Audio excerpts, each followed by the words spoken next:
Il est 14 h et les premiers donneurs de l'après-midi arrivent à l'établissement français du sang où ils ont rendez-vous. Ils remplissent un questionnaire médical avant d'être vus par un médecin. C'est l'entretien pré-don. Avez-vous pris de l'aspirine ou des anti-inflammatoires dans les 5 derniers jours? Non. C'est un des nombreux filtres pour éviter qu'il y ait une anomalie du sang qui puisse être nuisible au receveur. Pour donner son sang, il faut avoir 18 ans, être en bonne santé et peser plus de 50 kg. Vient ensuite le prélèvement. Une dizaine de minutes seulement sont nécessaires pour le réaliser. On prélève de 420 à 480 millilitres selon le poids du donneur. Globules rouges, plasma, plaquettes, tous les composants du sang sont réutilisés.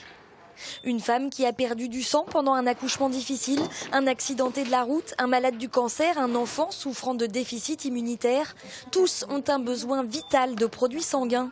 Et chaque jour en France, 10 000 dons sont nécessaires pour faire face aux besoins. Il n'y a pas de sang synthétique, donc on est dépendant des donneurs, tout à fait. Des gens sains qui viennent donner pour les gens malades. Des donneurs dont on prend ici le plus grand soin. Ils sont installés devant la télé, on leur met parfois la musique, on leur sert à boire, on les fait manger avant lorsqu'ils n'ont pas pris le temps de prendre une collation. Et après le don, il y a une collation obligatoire de 20 minutes. On a à cœur qu'ils reviennent, donc effectivement, on en prend soin. Si les résus négatifs, plus rares, sont les plus recherchés, tous les donneurs volontaires sont évidemment les bienvenus. Ça me semblait essentiel de donner.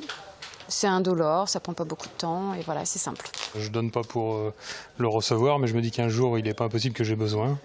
Et donc je me dis que le meilleur moyen de pouvoir en recevoir le jour où j'en aurai besoin, c'est d'en donner aujourd'hui où je suis en mesure de le faire. Donc je donne, voilà, régulièrement. Les globules rouges vivent 42 jours et les plaquettes seulement 5. Alors un flux constant et régulier de donneurs, c'est bien ce dont les établissements français du sang ont besoin. Alors, ne zappez pas la collation, c'est important. Dernière étape du don, une collation bien méritée.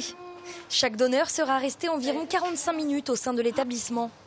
Ils peuvent maintenant retourner chez eux ou au travail en évitant seulement des efforts physiques trop violents pendant quelques heures. Leur organisme va régénérer rapidement la quantité de sang qui a été prélevée pour permettre à des malades de continuer à vivre.